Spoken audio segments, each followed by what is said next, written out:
ശങ്കരാചാര്യർ ചെയ്ത ഈ പ്രവൃത്തി ബ്രഹ്മശ്രീ കരുണാകര ഗുരു വളരെ മോശം കാര്യമായാണ് പറഞ്ഞിരിക്കുന്നത്. അപ്പോഴാണ് ഗുരുവിന്റെ ശിഷ്യ ആയിരുന്ന ആൾ കാമശാസ്ത്രം പഠിച്ചാൽ സർവജ്ഞ പീഠം കയറാം എന്ന് വിചാരിച്ച് മറ്റൊരു ശാസ്ത്രവും അറിഞ്ഞുകൂടെങ്കിലും കൂടൊന്നും മാറാതെ തന്നെ സ്വന്തം ശരീരത്തിലിരുന്ന് തന്നെ കാമശാസ്ത്രം പഠിച്ചത്. മാത്രമല്ല കൂടെയുള്ള സന്യാസിനിമാർക്കും അതിനുള്ള അവസരം ഒരുക്കി കൊടുത്തു. ഗുരു പറഞ്ഞിട്ടുണ്ട്, സ്ത്രീക്ക് എത്ര ഉയർന്നാലും തെറ്റുപറ്റാം എന്ന്.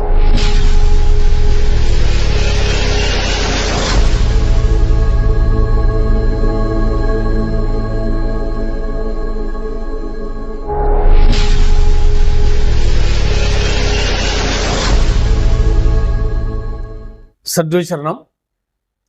നമ്മുടെ ലൈഫ് ഡിവൈൻ ചാനലിലെ ശ്രീകുട്ടി ആൻഡ് ശ്രീമതി ചേച്ചി അവരുടെ വീഡിയോ കണ്ടിട്ട് നമ്മുടെ ഒരു ആത്മബന്ധു നമുക്ക് അയച്ചെന്നൊരു ഓഡിയോ ആണ് ഞാനിവിടെ എല്ലാവരും അറിവിലേക്കായിട്ട് ഷെയർ ചെയ്യുന്നത്. മറ്റൊന്നുമല്ല, അതിൽ 2-3 കാര്യങ്ങളാണ് പറയുന്നത്. ഒന്ന്, ഇപ്പോഴത്തെ അമൃതാജിന്നി എന്ന് പറയുന്നവരുടെ അവസ്ഥാപൂർത്തീകരണത്തെക്കുറിച്ച് അവർ പറയുന്നുണ്ട്. കാരണം അതിനെക്കുറിച്ചൊരു വിശദീകരണം കൊടുക്കുന്നതിനുള്ള മറുപടിയാണ്. രണ്ടാമതെന്ന് പറഞ്ഞാൽ ഈ കുടുംബജീവിതം ഇപ്പോൾ എവിടെയെങ്കിലും നന്നായിട്ട് നടന്നു പോകുന്നുണ്ടെങ്കിൽ അത് ഒരു അത്ഭുതമാണെന്നാണ് ഇവരുടെ ഭാഷ. ആരാ? ഈ ശ്രീകുട്ടിയുടെയും ശ്രീമതി ആൻ്റിയുടെയും. അപ്പോൾ ഇത്രയും വിഷയങ്ങൾ ഗുരുവിൻ്റെ ഐഡിയോളജിയുമായിട്ട് എങ്ങനെയാണെന്നുള്ളതിനെക്കുറിച്ചാണ് ഈ പറയുന്ന ആത്മബന്ധു സംസാരിക്കുന്നത്. അപ്പോൾ ആ സംസാരം ഞാനിവിടെ എല്ലാവരും അറിവിലേക്ക് ഷെയർ ചെയ്യുന്നതോടൊപ്പം ഈ അവസ്ഥാപൂർത്തീകരണത്തെക്കുറിച്ച് ഗുരു എന്താണ് പറഞ്ഞിരിക്കുന്നത് എന്നുള്ളത് കമൻറ്റ് ബോക്സിൽ പിൻ ചെയ്യാം. അതുകൂടാതെ ശങ്കരാചാര്യരെ കുറിച്ച് ഗുരു പറഞ്ഞിരിക്കുന്ന കുറച്ച് കാര്യങ്ങളും ഈ ഷോർട്സ്, ആ വീഡിയോയുടെ ഷോർട്സ് ഈ കമൻറ്റിൽ പിൻ ചെയ്യും. അതിൻ്റെ യഥാർത്ഥ ഫുൾ വീഡിയോക്ക് ചാനലിൽ തന്നെ സെർച്ച് ചെയ്ത് പോയി കഴിഞ്ഞാൽ അതിൽ നമ്പർ കൊടുത്തിട്ടുണ്ട്. ആ നമ്പറിൽ സെർച്ച് ചെയ്ത് കഴിഞ്ഞാൽ കിട്ടുന്നതാണ്. അപ്പോൾ എല്ലാവർക്കും ആ വോയിസ് കേൾക്കുന്നതിന് വേണ്ടി സമർപ്പിക്കുകയാണ്. സദ്വിശരണം. സദ്ഗുരുവേ ശരണം.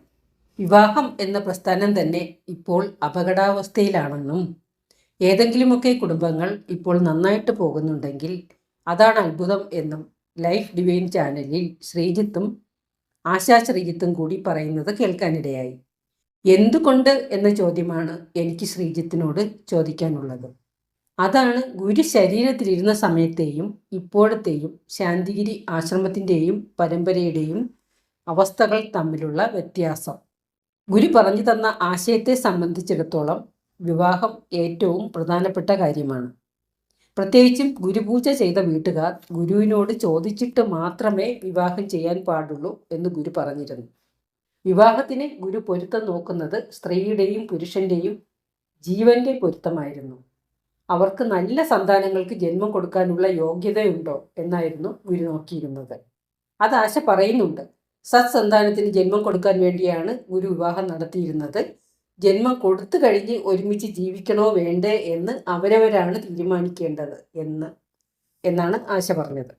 സത്സന്താനത്തിന് ജന്മം കൊടുത്തിട്ട് മാതാപിതാക്കൾ അവർക്ക് തോന്നിയ രീതിയിൽ പോയാൽ ഈ കുട്ടികൾ ഏത് രീതിയിൽ വളരും? ശരിയായ രീതിയിൽ വളർത്തിയില്ലെങ്കിൽ ഏറ്റവും നല്ല ജീവനാണ് ഏറ്റവും മോശമായി പോകുന്നത് എന്ന് ഗുരു പറഞ്ഞിട്ടുണ്ട്. മാത്രമല്ല, ആദി ഗുരുവായ അമ്മ നന്നായാൽ ഒരു കുടുംബം നന്നാകും എന്നും അതേപോലെ പല കുടുംബങ്ങൾ നന്നായാൽ നാട് നന്നാകും എന്നും ഈ നന്മ ഉലകം മൊത്തം വ്യാപിക്കണം എന്നും ഗുരു പറഞ്ഞിട്ടുണ്ട്. ഇതാണ് ഗുരു സ്ത്രീകൾക്ക് കൊടുത്തിരുന്ന മഹത്വം.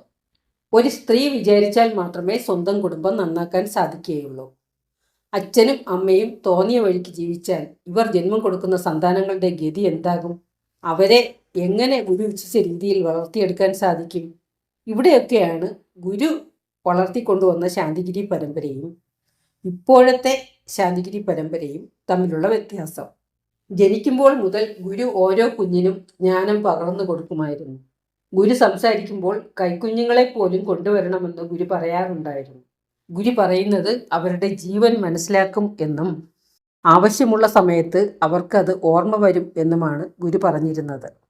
മുതിർന്നവരെ സംബന്ധിച്ചായാൽ പോലും ഗുരു സംസാരിക്കുന്ന സമയത്ത് അത്ര ശ്രദ്ധയിൽപ്പെടാത്ത കാര്യം പോലും ആവശ്യമുള്ള സമയത്ത് ഓർമ്മയിൽ വരുന്നത് അനുഭവമാണല്ലോ. കുട്ടികളെ പ്രത്യേകം വിളിച്ച് ഗുരു സംസാരിച്ചിരുന്നു. പെൺകുട്ടികൾ പ്രായമാകുന്ന സമയത്ത് പിന്നീട് സ്ത്രീകളോടും പുരുഷന്മാരോടും വിവാഹത്തിന് മുമ്പ് വിവാഹത്തിന് ശേഷം ഒക്കെ എടുത്തു പറയത്തക്ക രീതിയിൽ ഗുരു സംസാരിച്ചിരുന്നു. വിവാഹം കഴിഞ്ഞ് 7 ദിവസം ആശ്രമത്തിൽ തന്നെ താമസിപ്പിച്ച് സങ്കല്പം ചെയ്യിച്ചിരുന്നു. വിവാഹം എന്നത് ശ്രീജിത്ത് കാണുന്നത് പോലെ ഒരു ചെറിയ കാര്യമല്ല. രണ്ടുപേർ വിവാഹം കഴിക്കുമ്പോൾ രണ്ടുപേരുടെയും പിതൃമണ്ഡലങ്ങൾ കൂടിച്ചേരുന്നു. രണ്ടുപേരുടെയും പിതൃക്കളുടെ നന്മയും തിന്മയും രണ്ടുപേരും ഷെയർ ചെയ്യും. അതുകൊണ്ടാണ് വിവാഹം ഗുരുവിനോട് ചോദിച്ചിട്ട് മാത്രമേ നടത്താൻ പാടുള്ളൂ എന്ന് ഗുരു പറഞ്ഞത്. ഇപ്പോൾ ഏതെങ്കിലുമൊക്കെ കുടുംബം നന്നായി പോകുന്നുണ്ടെങ്കിൽ അതാണ് അത്ഭുതം എന്ന് ശ്രീജിത്ത് പറഞ്ഞിരിക്കുന്നത് വളരെ ശരിയാണ്. കാരണം ഇപ്പോഴത്തെ തലമുറ ഗുരുവായി കരുതുന്നത് ബ്രഹ്മശ്രീ കരുണാകര ഗുരു പകർന്നു തന്ന ആശയത്തെ ചവിട്ടി മെതിച്ചുകൊണ്ടിരിക്കുന്ന ശിഷ്യപൂജിത എന്ന് കുറേ പേർ വിളിക്കുന്ന അമൃതജ്ഞാന തപസ്വിനിയെ ആണല്ലോ. പുതിയ തലമുറ ഗുരു എന്ന് തെറ്റിദ്ധരിച്ചിരിക്കുന്ന അമൃതജ്ഞാന തപസ്വിനിയുടെ പ്രവർത്തനങ്ങൾ ഒന്ന് അവലോകനം ചെയ്യാം. 1. ഒരിക്കലും ഒരു ഉയർന്ന ജീവൻ സന്താനമായി ജനിക്കാൻ സാധ്യതയില്ലാത്ത വിധത്തിലുള്ള വിവാഹങ്ങളാണ് നടത്തുന്നത്. നല്ല സന്താനങ്ങളെ ലഭിക്കാൻ അർഹരായ പെൺകുട്ടികളെ ഒരിക്കലും നല്ല സന്താനം ലഭിക്കാൻ അർഹതയില്ലാത്ത റൗഡികളെ കൊണ്ടോ മോശം പിതൃക്കളുള്ള കുടുംബത്തിലുള്ളവരെ കൊണ്ടോ വിവാഹം കഴിപ്പിക്കും. ഇല്ലെങ്കിൽ സന്യാസം കൊടുക്കും. അതുമല്ലെങ്കിൽ ഇവർ പറയുന്നത് അനുസരിക്കുന്ന ഗൈനക്കോളജിസ്റ്റിൻ്റെ അടുത്തേക്ക് പറഞ്ഞയച്ച് പെൺകുട്ടികളോ വീട്ടുകാരോ അറിയാതെ ഗർഭാശയം നീക്കം ചെയ്യും. ഇങ്ങനെ ഗർഭാശയം നീക്കം ചെയ്തതിനെതിരെ കോഴിക്കോടുള്ള ഒരു പെൺകുട്ടി കേസ് കൊടുത്തിട്ടുണ്ട്. ആൺകുട്ടികളുടെ കാര്യത്തിലും ഇതുപോലെ തന്നെയാണ്. നല്ല സന്താനം ജനിക്കാൻ അർഹതയുള്ള ആൺകുട്ടികളെ ഏറ്റവും മോശപ്പെട്ട കുടുംബങ്ങളിലെ പെൺകുട്ടികളെ കൊണ്ട് വിവാഹം കഴിപ്പിക്കുന്നു. ഏതെങ്കിലുമൊക്കെ കുടുംബങ്ങൾ ഇപ്പോൾ നന്നായി പോകുന്നുണ്ടെങ്കിൽ അതാണ് അത്ഭുതം എന്ന് ശ്രീജിത്ത് പറഞ്ഞല്ലോ. ഈ കുടുംബങ്ങളിലെല്ലാം നന്നായി പോകാതിരിക്കാനുള്ള വിത്ത് പാകുന്നതും ഈ ശിഷ്യപൂജിത എന്ന് വിളിക്കപ്പെടുന്ന അമൃതജ്ഞാന തപസ്വിനി തന്നെയാണ്. വിവാഹം കഴിഞ്ഞ ശേഷം ഭാര്യയും ഭർത്താവും ഒറ്റയ്ക്കൊറ്റയ്ക്ക് ഇവരെ കാണുന്ന സമയത്ത് ഇവർ ഭർത്താവിനോട് പറയും, ഭാര്യയുടെ മേൽ ഒരു കണ്ണ് വേണം, ആൾ അത്ര ശരിയല്ല, നിന്റെ കൂട്ടുകാരെ ഒന്നും വീട്ടിൽ വരുത്തരുത് എന്ന്. ഭാര്യയോട് പറയും, ഭർത്താവിൻ്റെ മേൽ കണ്ണ് വേണം, ആൾ അത്ര ശരിയല്ല എന്ന്. ഭാര്യയ്ക്കും ഭർത്താവിനും പരസ്പരമുള്ള അവിശ്വാസം അവിടെ തുടങ്ങും. ഇവരുടെ വാക്കുകളെ അവഗണിച്ച് ഇവർ ഇങ്ങനെ പറഞ്ഞതായി പരസ്പരം ചർച്ച ചെയ്ത ഭാര്യ ഭർത്താക്കന്മാർ ഇപ്പോഴും നന്നായി ജീവിച്ചു പോകുന്നു. കുട്ടികൾ നന്നായി വളർന്നു വരാതിരിക്കാൻ വേണ്ട ഉപദേശങ്ങൾ നൽകുന്നു. അതാണ് രണ്ടാമത്തെ കാര്യം. പെൺകുട്ടികളെ അനസൂയയോളമെങ്കിലും ഉയരത്തക്ക വിധത്തിൽ വളർത്തിയെടുക്കണം എന്നാണ് ഗുരു, അതായത് ബ്രഹ്മശ്രീ കരുണാകര ഗുരു പറഞ്ഞിരുന്നത്. ഗുരു എന്ന് പറയുമ്പോൾ ചിലപ്പോൾ ഇവരെയാണെന്ന് ഇപ്പോഴുള്ളവർ തെറ്റിദ്ധരിക്കും. അതുകൊണ്ടാണ് ഗുരുവിൻ്റെ പേരെടുത്ത് പറഞ്ഞത്.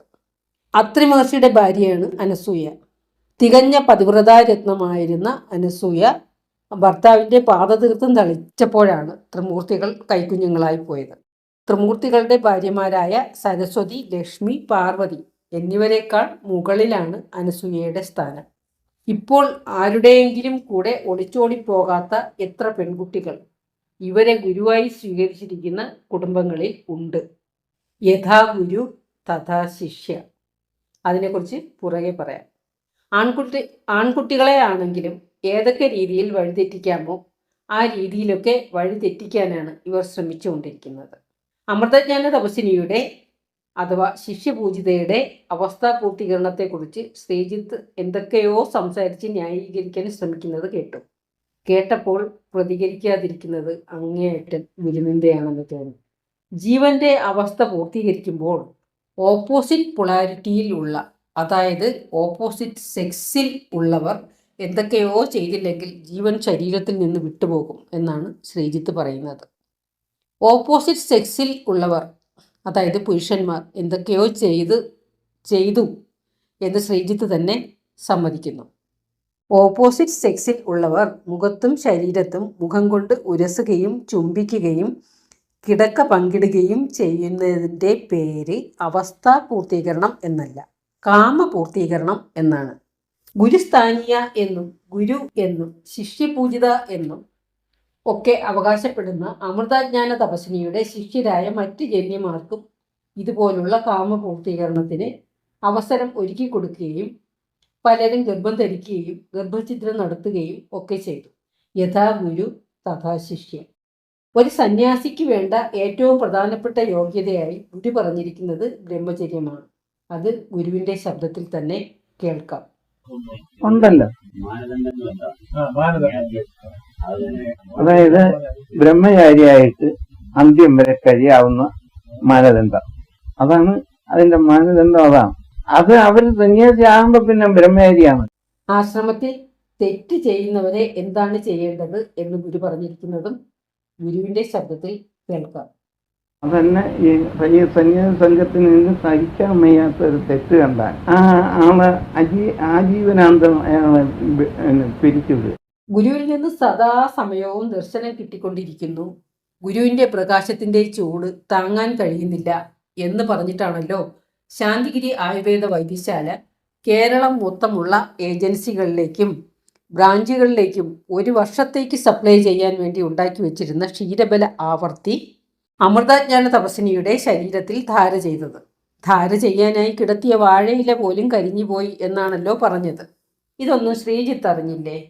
ഗുരുവിന്റെ പ്രകാശത്തിന് ഒട്ടും ചൂടില്ല എന്ന് ശ്രീജിത്ത് വീഡിയോയിൽ പറയുന്നു.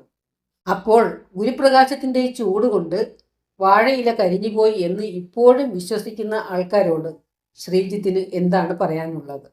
ശങ്കരാചാര്യർ സർവജ്ഞ പീഠം കയറാനായി, കാമശാസ്ത്രം പഠിക്കാനായി കൂട് വിട്ട് കൂട് മാറി അമരികൻ എന്ന രാജാവിന്റെ മൃതശരീരത്തിൽ കയറി രാജ്ഞിയോടൊത്ത് ജീവിച്ച് കാമശാസ്ത്രം പഠിച്ച കഥ എല്ലാവർക്കും അറിയാമല്ലോ.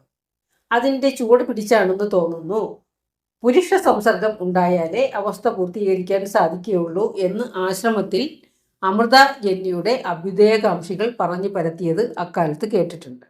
ശങ്കരാചാര്യർ ഭാരത പര്യടനം നടത്തി അക്കാലത്ത് ജീവിച്ചിരുന്ന പ്രശസ്തരായ എല്ലാ പണ്ഡിതന്മാരെയും വാദപ്രതിവാദത്തിൽ തോൽപ്പിച്ച് അവസാനം മണ്ഡനമിശ്രനുമായി വാദപ്രതിവാദം നടത്തിയപ്പോൾ മണ്ഡനമിശ്രൻ പരാജയപ്പെടുന്നു എന്ന് മനസ്സിലാക്കിയ അദ്ദേഹത്തിൻ്റെ പത്നി ഭാരതി ഭർത്താവിൻ്റെ സ്ഥാനം ഏറ്റെടുത്ത് വാദപ്രതിവാദം നടത്തിയിട്ട് ശങ്കരാചാര്യരെ തോൽപ്പിക്കാനായി മനഃപൂർവ്വം ചോദിച്ച ചോദ്യമാണ് കാമശാസ്ത്രത്തെപ്പറ്റി എന്തറിയാം എന്നത്.